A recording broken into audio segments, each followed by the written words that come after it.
Good morning, everyone. Welcome to Shoff Chat. We will go ahead and get started this morning.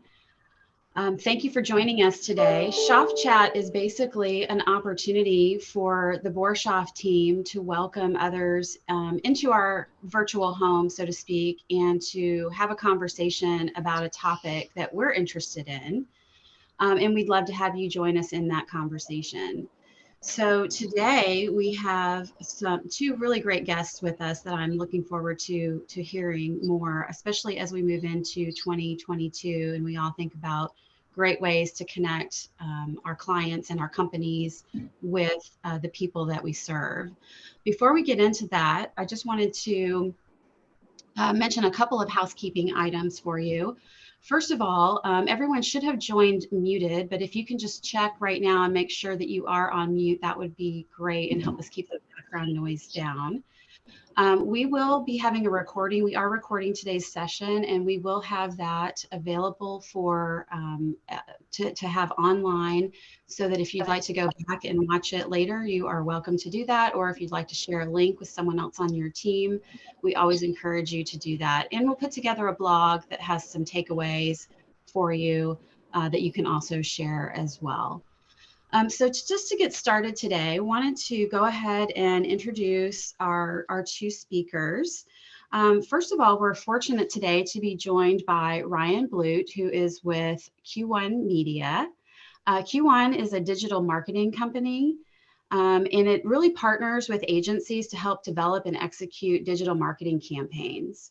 Q1 is really a platform agnostic organization. And so that really helps them to bring some flexible options to various clients and really create those innovative solutions that clients are looking for based on things like targeting, pricing, scale, and other factors that would be important to each of those clients. So Ryan, welcome. Thank you for joining us today. Thanks so much for having me. Sure. Second, I want to introduce one of our very own from the Borshoff team, Jordan Overton. Jordan is our digital media and analytics lead here at Borshoff, and he works with quite a number of different clients across various industries, helping to develop media strategies, implement campaigns, and evaluate and analyze campaign metrics. Just really making sure that we're meeting all of those goals for our clients. Some of his current clients include the Indianapolis Zoo, the Indiana State University, Indianapolis Indians, and the Indiana Healthcare Association. So Jordan, thank you for joining us today as well. Yeah, thank you. Good morning. So the purpose of our conversation today really is to talk about 2022 trends and what's coming in the new year when it comes to digital media use. But what I'd like to do before we actually get into the trend conversation is give each of you just a little bit of an opportunity to talk about your roles and how you actually interact and work with clients, just so that we can understand kind of the perspective that you're coming from. So Ryan, if you'd like to start, and then Jordan can follow up.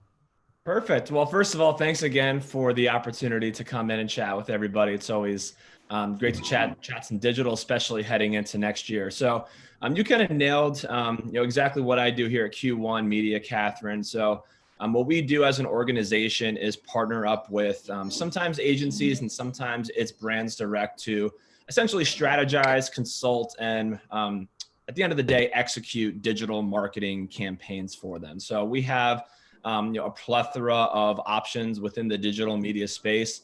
One thing I always like to say is that there really isn't anything that we can't tackle or can't do within digital media. So how we are a useful partner is, working with agencies like Borshoff to kind of come in on a strategy level, learn a little bit more about some of the projects that you guys are working on. Obviously, there are some things that you guys like to, sort of keep in-house, and some agencies like to do in-house. And we can kind of come in and either help fine tune that and or help in some other outstanding areas. So whether it's just kind of sort of assistance and helping with strategy with specific targeting and scale, or if there are any new and innovative sort of ideas or questions, I guess, that some of your clients are looking to you for, we can kind of help in as sort of a digital extension of your team and help you guys out the best that we can. That's great. Thank you. Jordan, give us a little bit of your background as well and your role. Certainly. Yeah. And so, as you mentioned, Catherine, I'm our digital lead at Borshoff, involving everything from working with our clients to build strategies, to take that strategy through implementation. And then the analytics portion is evaluating that, giving our numbers context so we know if we hit our goal and how we hit that and who our target audiences are and how we made them act. And so we work close with our media team, and we work closely with our entire organization, going from the creative process, being on the ground floor, if you may be, talking to how our creative team is going to take an idea and how we're going to put that in front of the eyes of our target audiences. And so I've been doing digital advertising for 10 plus years now. And it's great to have a trends webinar like you're doing here, because it's always so important to stay on top of those things, especially in a digital world that's changing every day, it seems like. And so it's very valuable topic right now. And it's great to have Ryan here, who we worked with throughout the year quite a bit, especially these Q3 and Q4, as our services have really ramped up and we begin to plan out 2022 media plans. That's great. Thank you, Jordan. So before we get into the look forward, let's take just a minute to look back. And I'm sure that 2021 has been a great year in many respects and a difficult year in other respects. But what I'd love to hear from both of you is if you have an example of just something fun and successful that you had in the digital space for a client, maybe sometime in this last year, that you think is even indicative of where we're headed for the future. So Ryan, would you like to start? Yeah, absolutely. So I think with a question like that, two items in particular come to mind as a sort of fun stories. Actually, back in March, partnering with Borshoff, we had an extensive March Madness campaign. March Madness was held here in Indianapolis, Indiana, and the organization was trying to sort of broaden their horizons and focus heavily on Indiana as a whole, as a great place to be and as a great place to work. And that was really the message from a lot of high profile names within the creative itself. Folks like Sage Steele from ESPN and even David Letterman, who's a Hoosier himself. And what that campaign resulted in through efforts in OTT and connected TV, social, pre-roll, and even just some standard display was a record number of site traffic visits to IDDC. And for me to hear those sort of metrics at the end of the campaign is really amazing, just as a whole, because, you know, we work with agencies on a lot of levels to sort of, you know, get and then ultimately execute the campaign itself. But sometimes we don't get a whole lot of detail as far as the external numbers and how those have progressed throughout the course of the year. So to hear that it was that record-setting performance was, you know, music to my ears. The other thing I think that's important to mention and bring up is the trend within the education industry as a whole. Q1 Media was actually found upon the education vertical, so it's one of my, you know, personally my favorite verticals to work within. And over the last couple of years, we have worked with a lot of schools, sometimes through agencies, sometimes within brands direct. And in 2021, we have seen a record number of growth exponentially within applications, prospects, and inquiries across three of the brands of the schools that we work with. So again, just hearing kind of what we do as a partner or as a digital extension of the agency, and to hear that we're having that amount of success is, again, the reason why I come to work every day, and the reason that having, you know, a close-knit team when having a partnership like Borshoff and a lot of the agencies that we work with is so crucial and so important. That's great. Thank you, Ryan. So just want to remind everyone, if you're not actually one of our speakers, if you could be sure to mute, we're getting just a little bit of feedback on the line from a couple of folks, I believe. And so that would be really helpful. I do, however, want to take just a moment before Jordan shares his success story of the year to remind everyone that this really is a conversation and a chat. We want to hear from you as well. So if you have ideas you want to share, or maybe you have a question for one of our guests, you are more than welcome to share that. And I would suggest that the best way to do that is to put a comment into the chat function, and I can either call on you if we want to talk through something, or if you have a question that you can put there, I can certainly ask that on your behalf. So please do feel free to share those ideas and share those questions because we do want to make this a bit of an interactive experience for everyone.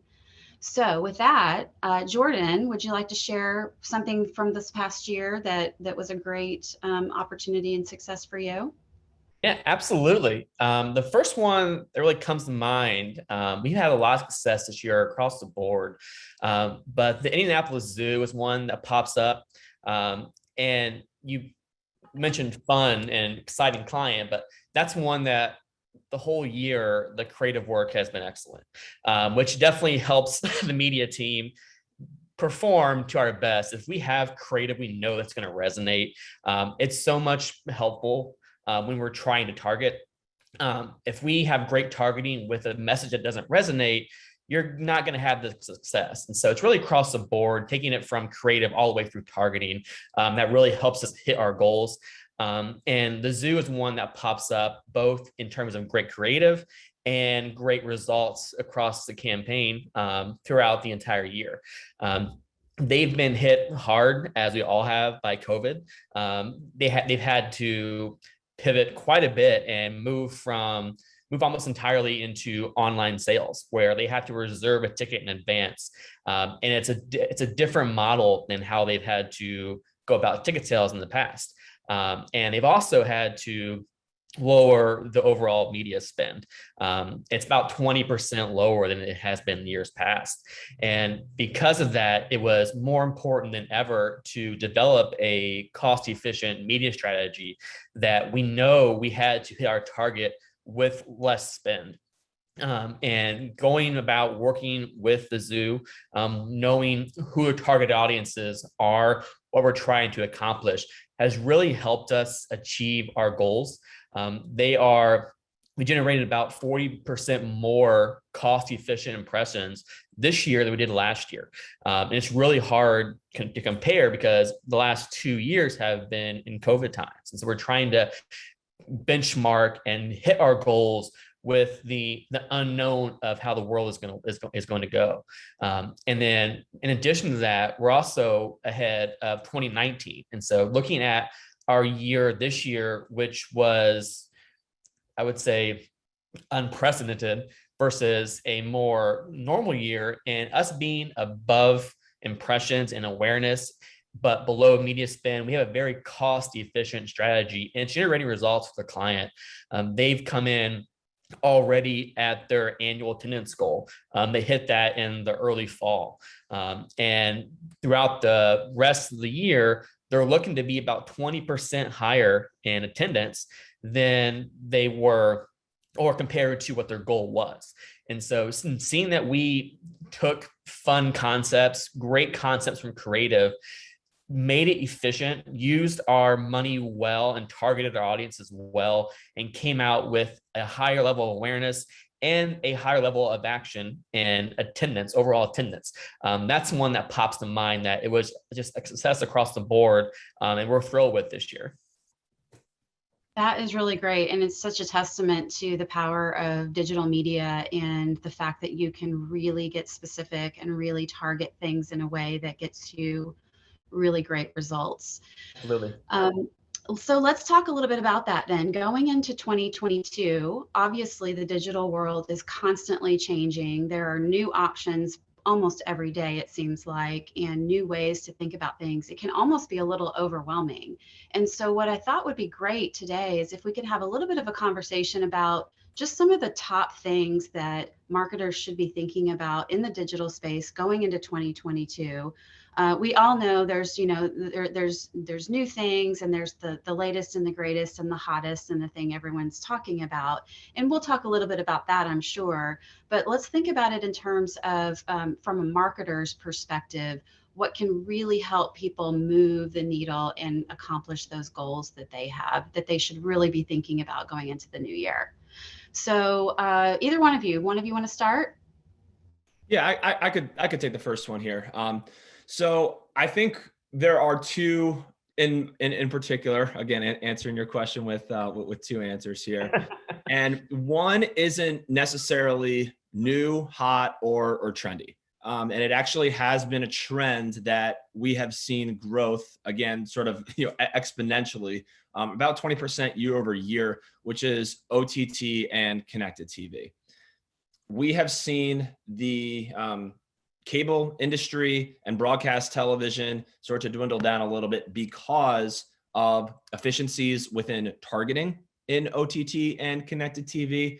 There really isn't an audience that isn't accessible that you can reach on display and that you can't reach on OTT and connected TV, right? So, let's take education, for example. If a school wanted to target their, let's just say 300 feeder high schools, right? And target the students who had gone into those high schools. Not only can they serve ads directly on that users or that students and their parents' mobile device, but now we can serve ads to them while they're sitting at home on a Friday night watching Hulu on their 70-inch flat screen.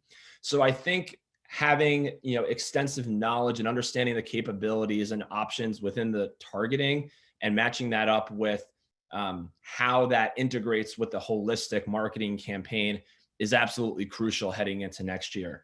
And the other is just understanding the limitations that we now see across social platforms. Facebook and Instagram specifically have become increasingly more difficult to target. So for example, 3 years ago, you were able to do some pretty extensive targeting within those platforms across political, financial, and even employment sectors, right? Now that has become a lot more restrictive. So it's our job as marketers to not only understand that space and understand those limitations and restrictions, but how can we overcome them? What are some unique things that we might be able to do to reach a very similar, if not the same audience, without having to rely on some of the segments that Facebook and Instagram, have in store for you to provide?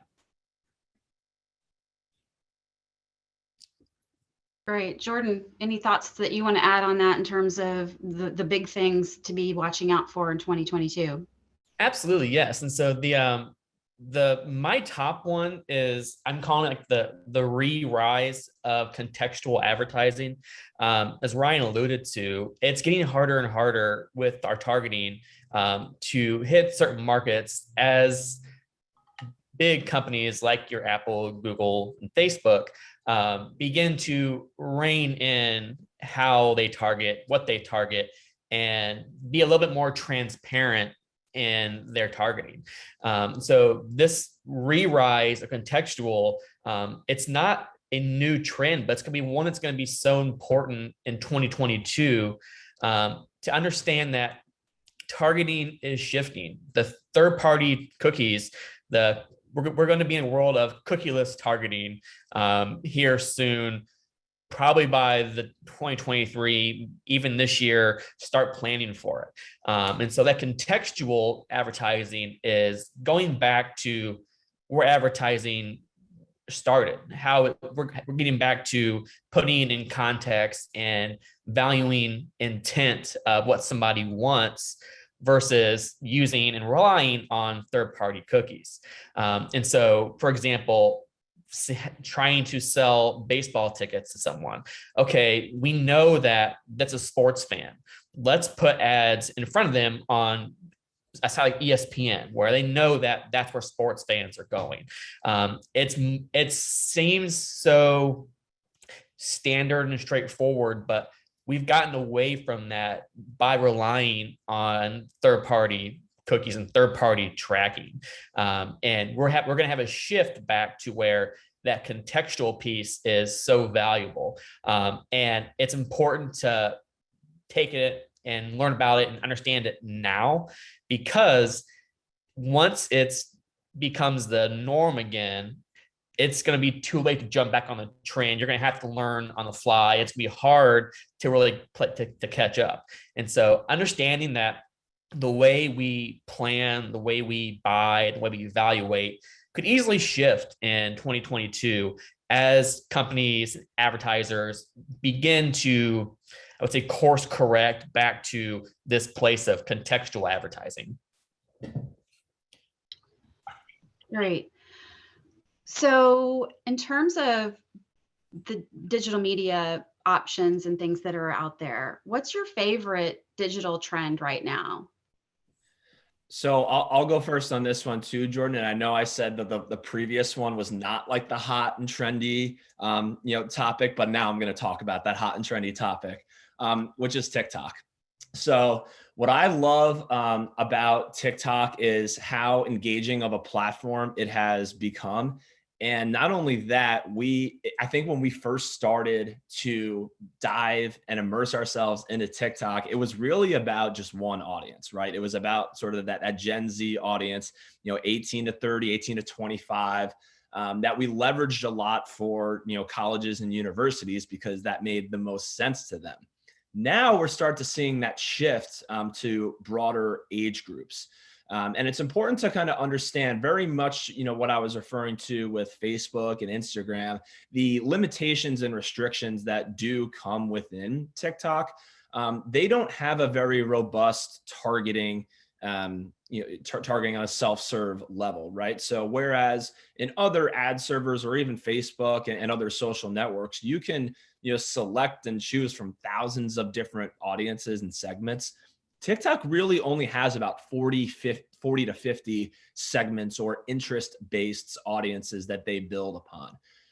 One way that we have really stepped in are two ways. One is device ID targeting. So now within TikTok, you do have the ability to custom target geofenced locations and ingest those audiences into TikTok. Another idea or capability that they recently rolled out within the last couple of months is being able to ingest CRM lists into TikTok. So leveraging as much first party data will be a trend I think that we're going to be talking about a little bit more here, but certainly something that we need to, as marketers, look forward to in 2022. Jordan kind of hinted on or alluded to the fact that third-party cookies will be going away. We now need to start thinking about some alternative options for targeting in the future. So first-party data will be king, and being able to leverage that in a unique way within TikTok will be paramount to success within those platforms and others. But TikTok I have seen it grow drastically within the last year, where we have seen a lot of different verticals and a lot of different industries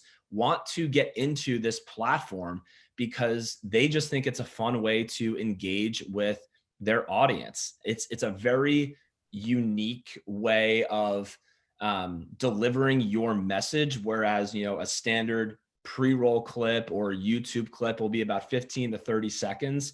These are roughly about 6 to 15 second clips, and they are native to the app itself. You can insert as many creatives and rotate them in as much as you want. So if you wanted to, you can kind of keep up with the trends that TikTok is famous for, which I think has been a huge point within the later half of 2021, including this in the marketing campaigns. But looking forward into 2022, I think we're going to be getting a lot more questions and a lot more interest on that. Great. Yeah. Jordan.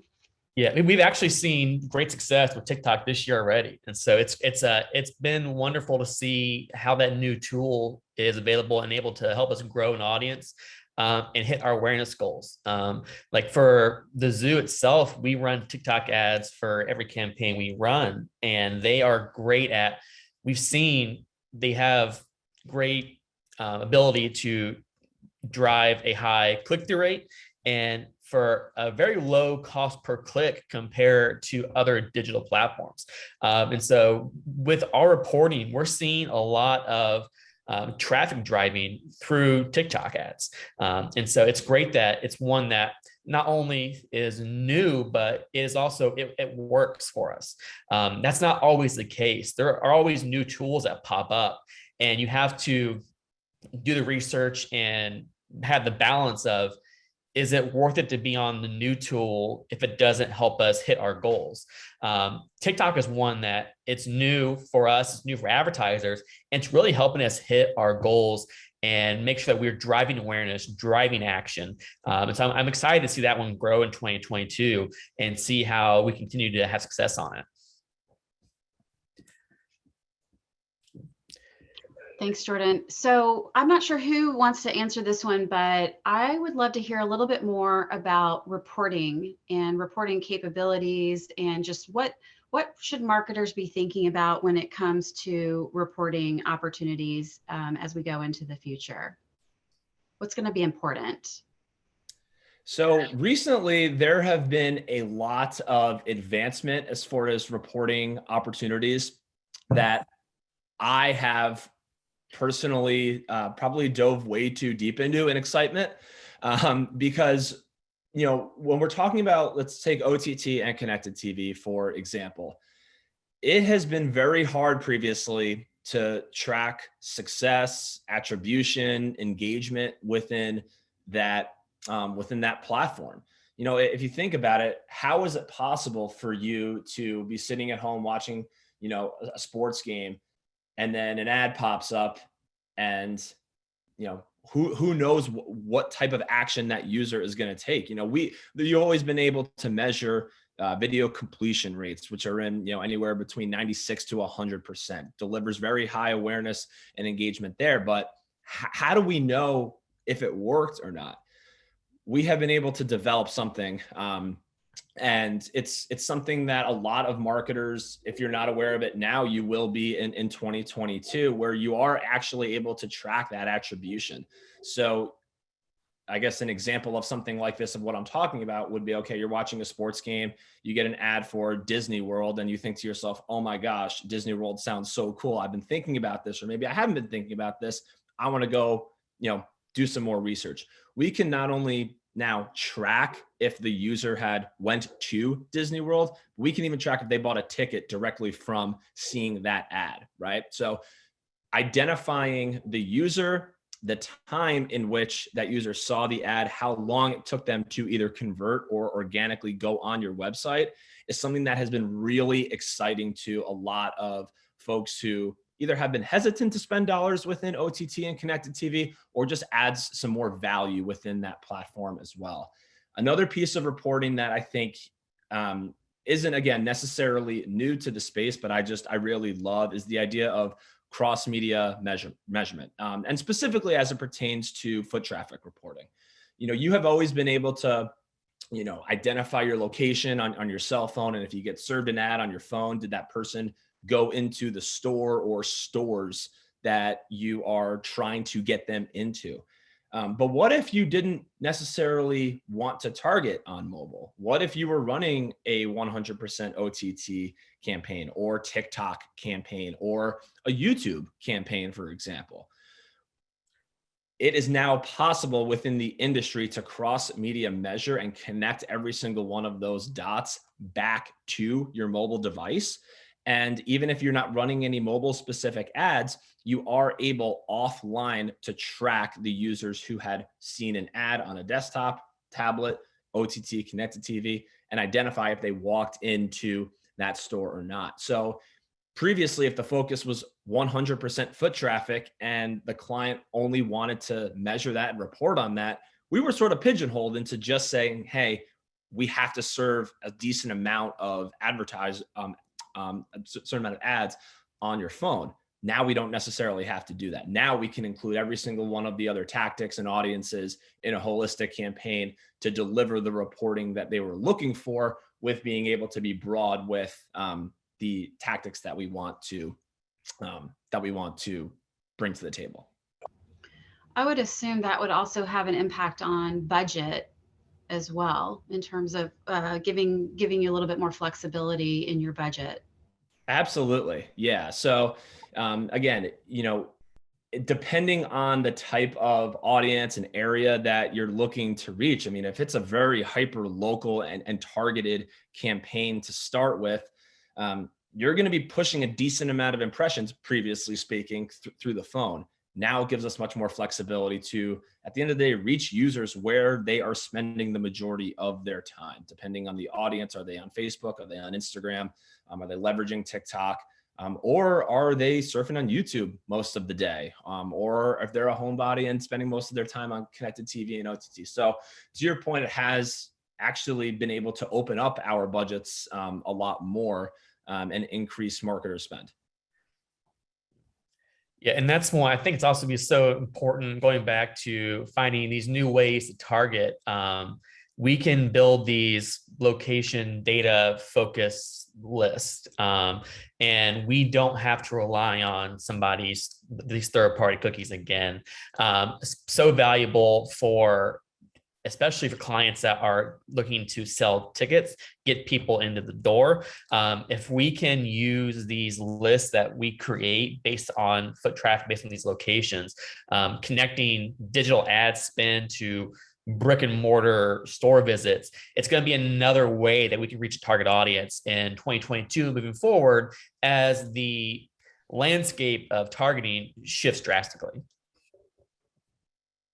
So I want to take just a quick break here to remind everyone that, again, if you have a question or an observation that you'd like to share on our topic today, please feel free to put that in the chat. We'd love to hear from you and make this, tailor the conversation to the things that you're interested in. So please do that. Also, I wanted to explore another topic, and perhaps Jordan, you want to start with this, and that's just thinking about e-commerce options. Talk to us a little bit about where you think things are going and what should marketers be thinking about in terms of e-commerce going into 2022. Definitely. And it's one that we're seeing. Again, I'm going to go back to cookies over and over again. It's been on my mind as we build out for ourselves internally, as well as how we tell our clients about these things, how we get out of third-party reliance. And so you're seeing more social platforms integrate e-commerce directly into the platform itself. That has also been accelerated by COVID, as we've seen online shopping drastically increase over these last 2 years. And so it's not like it's a brand new concept, but it's going to go back to, we need to meet people again where they are. And you're seeing these big companies, you're seeing these social companies, Facebook, Snapchat, TikTok, Instagram, all relying on these in-app purchases. And so they are targeting to their user base, but not pushing them away. They are selling directly to them inside the app itself. And so that's going to be something that's going to continue in 2022 and beyond for sure.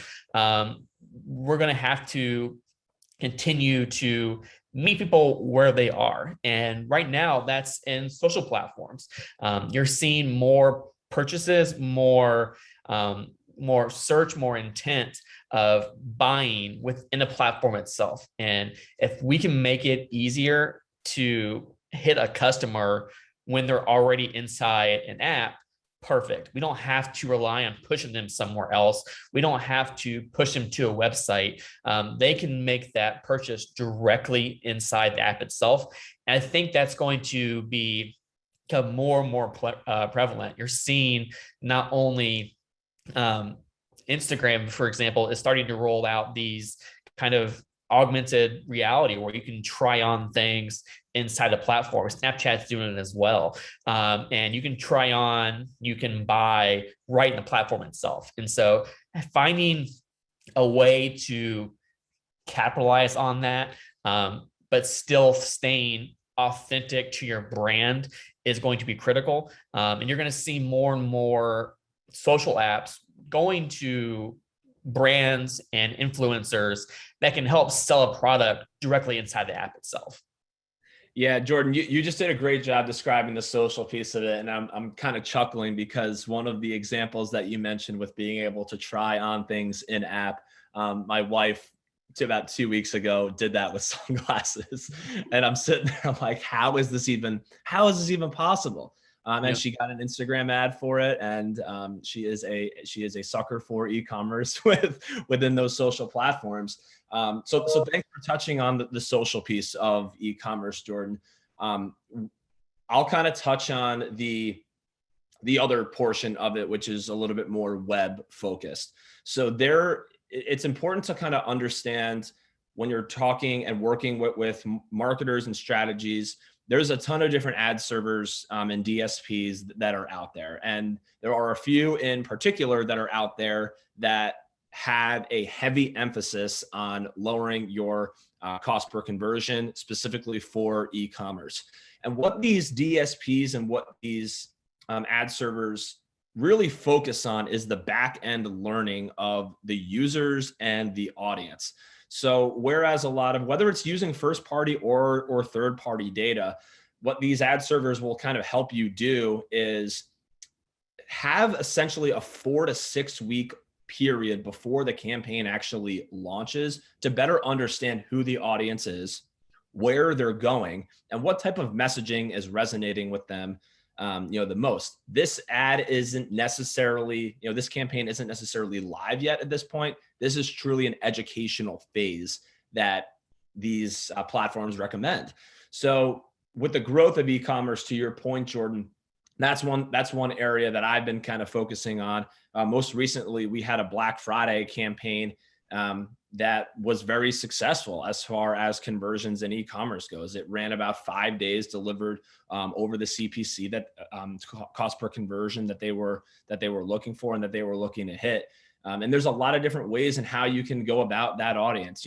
We can start at the top from the third party data, that we're mentioning here. If they have a list of, potential customers that they want to hit within specific websites, that's a capability. And then obviously just, your standard retargeting that you can really do across any ad server or DSP yourself.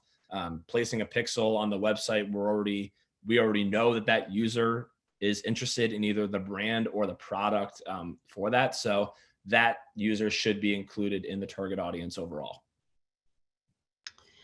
So something that you all have mentioned in some of your comments has been about the importance of targeting and also putting things in context, and that's really critical to finding the right people with the right message. One of the things that I think can be, I guess, a pitfall of that, or something that we have to be thinking about from kind of the negative perspective, is brand safety. And so I'd love for you all to address, first of all, what do I mean by brand safety and verification? And I think, Ryan, you were telling me the other day about some of the things that Q1 is doing in particular to really make sure that we're keeping client brands in appropriate spaces, because that's important to the effectiveness of the advertising, but also just to the protection of the brand. Yeah, absolutely. And this is one of the things that really drew me to Q1 Media, is the importance of staying on top of this, because we've all been served ads that are either not relevant to us or have been maybe a little bit misconstrued, like not the right place, not the right time.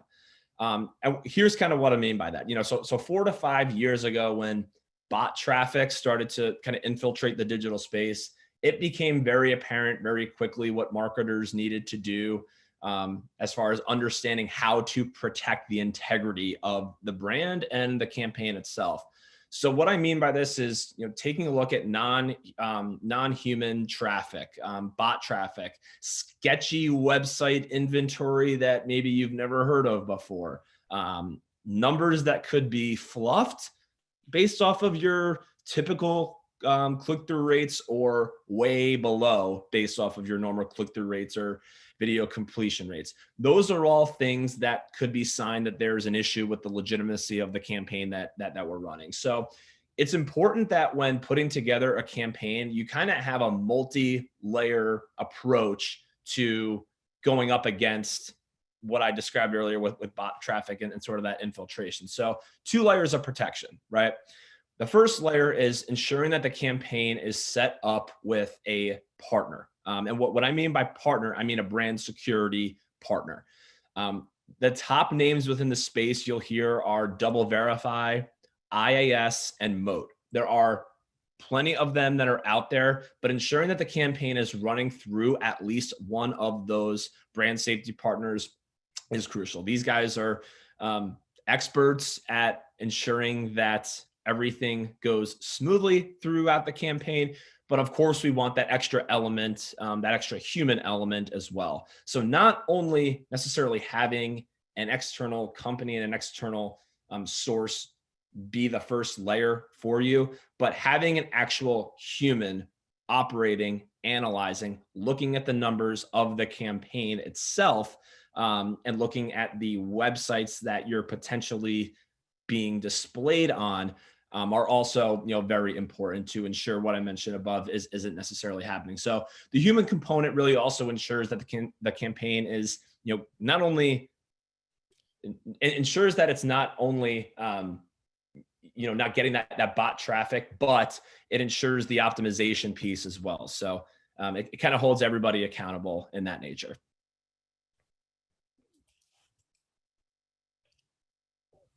Jordan, do you want to add anything to that?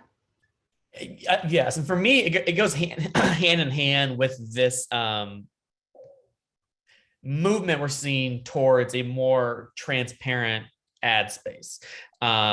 We're seeing Facebook, we're seeing Google be much more restrictive in who we can target, and I call that transparency. We're seeing a increase on transparency in our ad space. And it's super valuable, not only to have your brand be protected and make sure that we're not putting a video ad at a site that is totally against your brand standards, but we need to be able to show where this ad's coming from, who is paying for it. And that's what Facebook and Google are beginning to do, because again, it's valuable because it's going to make the internet a better space for everyone. It's going to help target. It's going to kind of cut out that, as Ryan mentioned, seeing that sketchy site that's there. Okay, that's not going to be as much of an option anymore. We're going to be transparent. We're going to be more protective in how our advertising is rolled out. And so that's one of the things we're going to see moving forward as another major trend is the continued importance of transparent advertising. And so we know where ads are coming from, we know what we're clicking on, and we know that we can feel safe when we're clicking on these ads. Yeah, and just to kind of piggyback off of that, Jordan, this doesn't have anything to do necessarily with, brand safety itself, but it's more just ensuring that your ads are being placed in the right environments. I would just recommend everybody, who's on this call and will watch the recording, just to continue to either take a peek at the inventory that you are currently running on to ensure it is what you want. And if you're working with a partner, just to ask for that information as well. Transparency is, crucial within the digital world. And unfortunately, I've heard a lot of stories where you run an annual campaign and nobody really checked the inventory and the sites that were running throughout that year or throughout those 6 months. You get to the end of the campaign and you've never heard of any of those sites. So at that point you kind of have to sort of pivot, but sometimes it's too late. So just want to kind of throw that out there to everybody who's on here, just to encourage to check on the inventory placements of each one of your campaigns.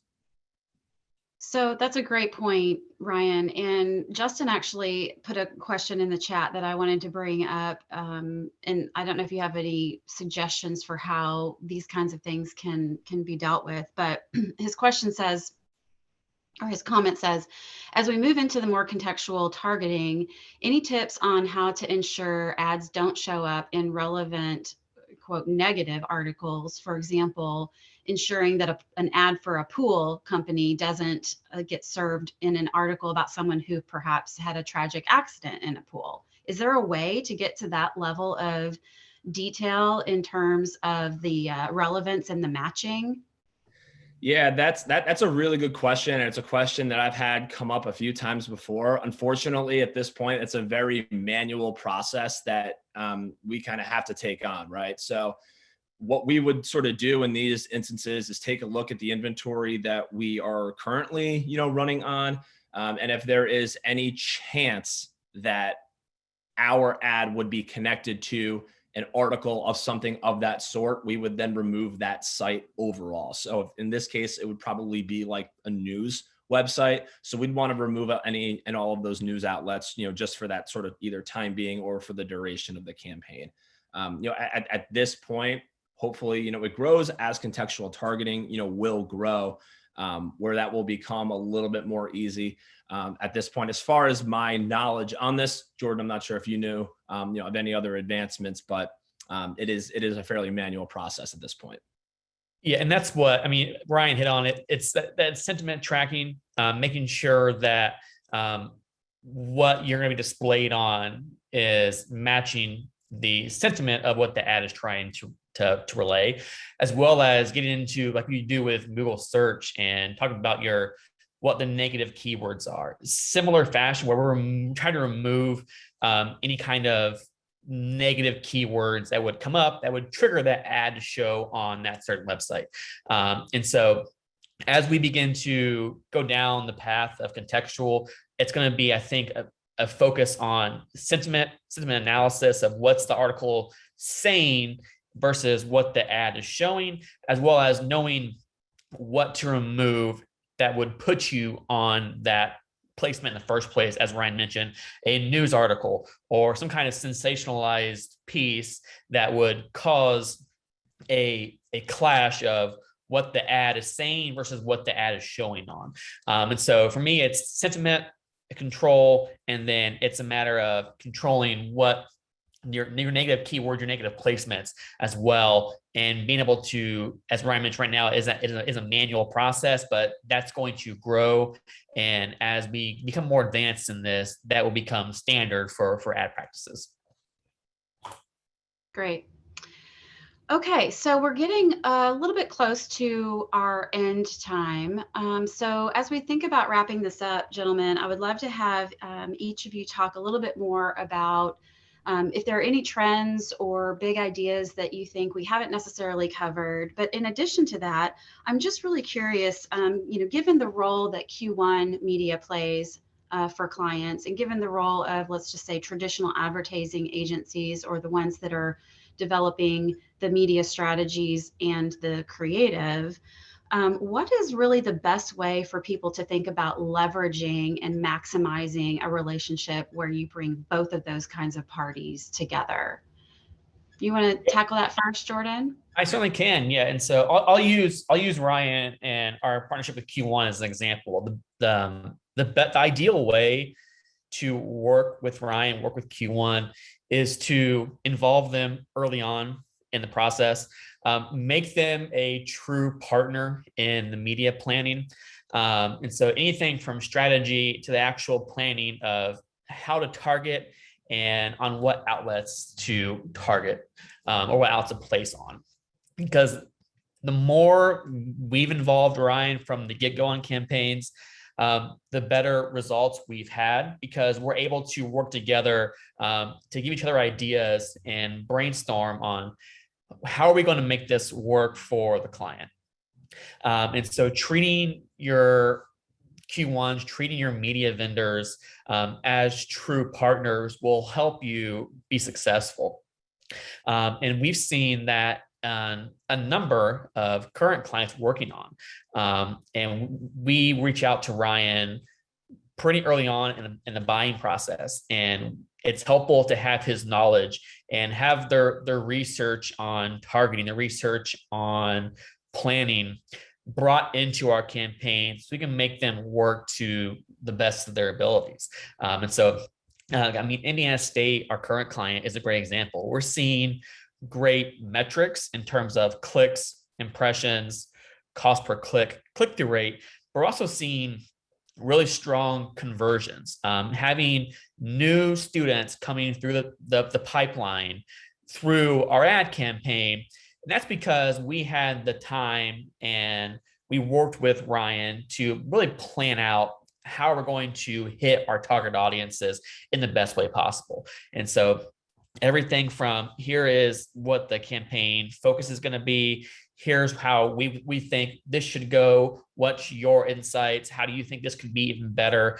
And then taking that knowledge, combining it, and making those buys that's going to drive an impact at the end of the day. Yeah, I couldn't agree more, Jordan. I think that, collectively we've done a really good job, and you guys have done a great job at involving, us early on in that process. And I think another thing that I would just add is, understanding what else, what external, I'll say, as far as like our conversation, what those goals look like, because there are often times where even if it's not anything that's necessarily digital related, we have a huge team across the country that I might be able to ask a very similar question, again, even if it's not necessarily digital related, and say, hey, have you seen this work in your market? Have you seen this tactic work elsewhere with a billboard being placed here, perhaps, if that's something that they handle? So I think for me, it's, understanding not only the digital portion of the campaign, but what other factors are going into this? What other things are you guys doing, maybe from a traditional or print level, to help me better, go back to go to the drawing board and say, okay, this is going to be a great supplement to what you're doing within the Indianapolis market, for example, and how this can tie in. And maybe there's another idea that I have either thought of or done in the past with previous clients that can kind of tell that story and, talk a little bit more on a deeper level as to why it might be a good idea for inclusion. So again, an example of this might be like, you guys are running a billboard up in, Muncie, Indiana for Indiana State University. People are driving by that, all the time. Why not device ID target the users who are driving past that billboard, right? And supplement what you guys are doing from a traditional level, also with the also with digital. So it kind of goes hand in hand. And like Jordan said, I think having, thinking of this as a true partnership, thinking of this as a true extension of the digital team at the agency or brand level, makes the relationship and communication absolutely seamless. And it helps living only like 15 minutes away from you. I'll do it too. Very good. Well, thank you. Thank you both for the conversation today. I think it's been really helpful and just gives us all something to think about going into 2022. There's just so many options and so many things to think about in the digital space.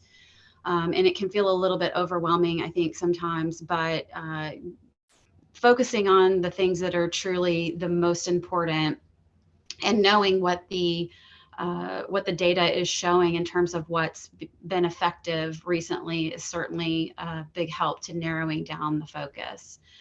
So as we wrap up, I just want to share with everyone that Shoff Chat is a monthly feature that we do, and we try to cover a whole gamut of topics, everything from public relations to advertising and marketing. And so we will have a whole slate of new topics in mind for 2022. So watch for that information to come soon. Also, if you have an idea for a topic that you'd love to explore, we'd love to hear about it and see what we can do to pull together some interesting speakers who can address that topic. So please send those our way. You can also see a replay of today's session along with a whole library of other sessions that we've done over the last year and a half. And those are on our website in our insights section. And so we invite you to watch those or to find those on YouTube as well. So thank you again for your time today. I wish everyone a very prosperous 2022 and a successful close to 2021. And we will see you again in the new year. Thank you.